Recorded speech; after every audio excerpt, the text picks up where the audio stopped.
Hi there.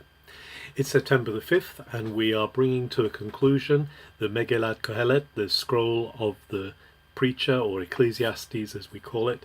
And these last three chapters, 10 to 12, sum up the book, bring to an end the book. So chapter 10 is really focusing on the problems of wisdom versus foolishness, and the preacher is highlighting how much foolishness there is about and how often the fools seem to get to the fore. So he says he's seen fools riding on horses while princes walk on the ground, and there seems to be an imbalance here, that the world is allowing folly to take root. It also says that folly is tied up with much talking. When there's a lot of words, that the fools talk and fill the ears, but actually there's not a great deal of wisdom comes out of it. The preacher also highlights the problem of sloth and laziness, that if sloth and laziness are allowed to multiply, then things decay. Things go to pot. So he's actually encouraging industry and prosperity, but telling people at the end of chapter 10 to beware of sedition, because walls have ears, and if we begin to rail against authorities, there could be a payback.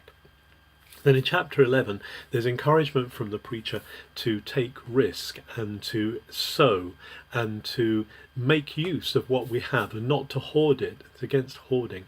And he's also saying, take the risk of sowing. If you wait until things all look favourable, if you wait for the ideal moment to sow, then you'll never reap. Things will never come back to you. So that famous words at the beginning of chapter 11, cast your bread on the waters and after many days it will come back to you. And there's actually encouragement here to make, to sow, to make more by sowing, by taking those risks.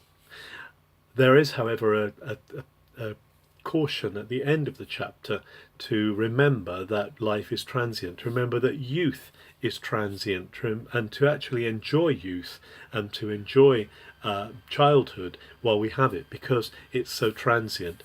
And the closing chapter of Ecclesiastes, chapter 12, a very well-known chapter, begins by saying, remember your Creator in the days of your youth. Remember the one who made you while you are young, before everything breaks down, before your body begins to lose its abilities. So there's graphic descriptions, or there's poetic descriptions of the eyes going, of the teeth, of hearing going, even of the mind going, and all those are put in very poetic ways in chapter 12, and picturing this slow decline that comes with old age. And it's better to have the Creator in that, involved in that, from youth. He finishes the book by saying that life is so transient. Havel havelim kol havel. Vanity of vanities, use the old expression, or transient. Everything is so transient, even verging on the futile. But he sums it up in this, and this is the summing up of the whole book, right at the end of chapter 12, to be in awe of God, because God himself is going to put all things in the balances and is going to bring things to the right wising conclusion. So in all that the preacher is saying, he is encouraging the reader, the listener, to be aware that everything that we have here is a transient, passing thing. The one thing that lasts is our relationship with God, the one whom we should remember even from the days of our youth. Have a very good September the 5th.